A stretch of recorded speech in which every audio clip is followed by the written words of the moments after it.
بسم الله الرحمن الرحيم. Salamun alaikum. My name is Zaina Hussain. I study in class 2 Our Lady of Fatima Senior Secondary School Aligarh.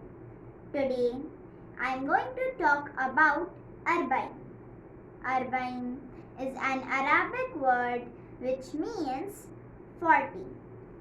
The day of Arba'in marks 40 days after the day of Ashura, when Imam Hussain was martyred in the Battle of Karbala along with his 72 companions.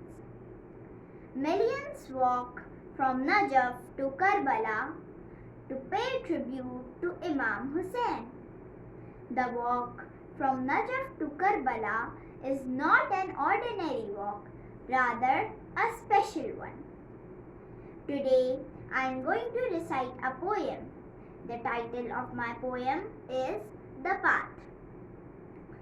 Thousands flock to a chosen path, the path that is predestined, the path that heals shattered souls, the path that leads to Karbala, from Najaf to Karbala.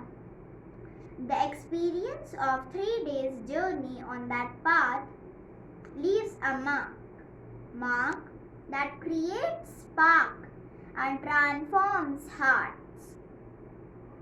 On that path, people witness humanity reaching its zenith and blessings keep on replenish, where hearts inflame with the desire to serve, where visitors of Imam Hussain are served with honor and love. Those who serve take pride in it, spend all they have for the love of Aba Abdullah, where eyes do ablution from tears, tears of love and emotion, love for our Imam. Our Imam may be a man for the rest of humanity, but not an ordinary man, rather an exemplary figure who died 1400 years ago, but is still alive in the hearts of millions. A man who stood for a cause and had the courage to sacrifice everything for that cause, for humanity, for us.